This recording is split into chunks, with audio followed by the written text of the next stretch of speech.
someone had to have foreseen it, because these holidays have been booked for months. Absolutely months previously to all of this shenanigans. That it's ridiculous. People, families, dreams are being shattered at the airport check-in desk. There's weddings that have been postponed for the past 2 years due to the pandemic. People were looking forward to getting married abroad.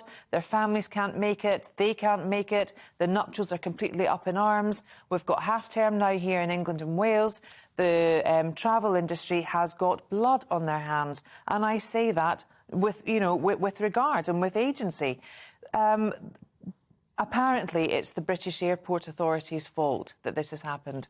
We have got labour issues here because they've not recruited. But then in recruiting, especially someone for airport duties, they have to go through rigorous security checks. Now, we don't have, notwithstanding the fact that the Passport Office has still got a massive delay and lag. We've got people who cannot baggage handle, check in, even pilots and airline crew. These roles are not being fulfilled. If the security vetting procedure was quicker, or if they started that procedure, and while they were waiting for that procedure, they started training to try and speed up the process. That's one thing. That's one thing that Grant Shapps has said. But then we've got security measures. We need to adhere that. And then we hear that on June the 14th, we're supposed to be flying out asylum seekers or migrants to Rwanda. Good luck with that, then. Yes, it doesn't seem to see that anyone's getting any passport to go anywhere. But what I find extraordinary, Grant Shapps, who I look at him and I think he's the illegitimate son of Jeffrey Archer. He's got that same... David, you're on fire. He's got that same spuriousness, and he was photographing himself going on holiday, and he's been doing promotion for holiday. But while he was doing all of that, shouldn't he have just asked the question? That's why you have a Secretary of State.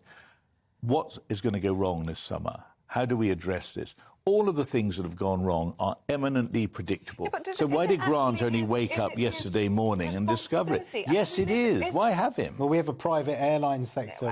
Exactly. I don't think this is Grant Shapps' fault. I really don't. But the airlines are responsible. But the reason you have a minister is to be able to satisfy the country, to be satisfy the Prime Minister, to satisfy his cabinet colleagues that everything is going to go well. And you test the evidence.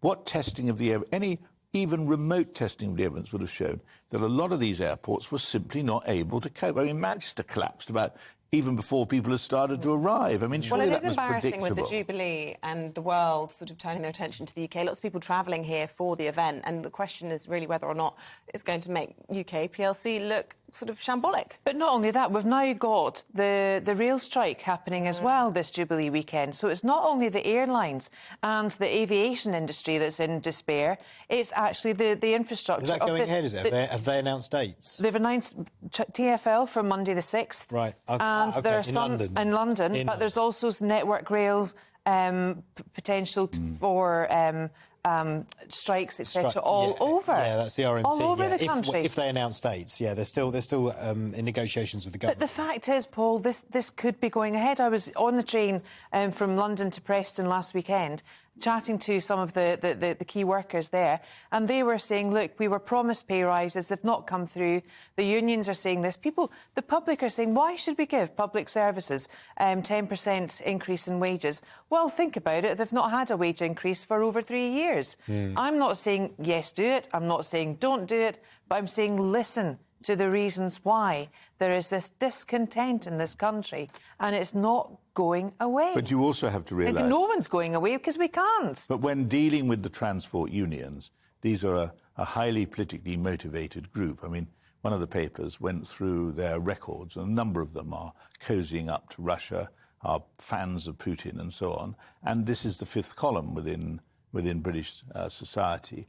And these people are looking for trouble, not because they really think they've got a grievance, but because it's a chance to add their little penny's worth of chaos when everything else is falling apart. And it's bad. No, it sounded like listening to the someone from the RMT talking on the radio the other day with I think it was the chief executive of the group that represents the rail franchises. They actually were coming to some sort of agreement as they were having a discussion.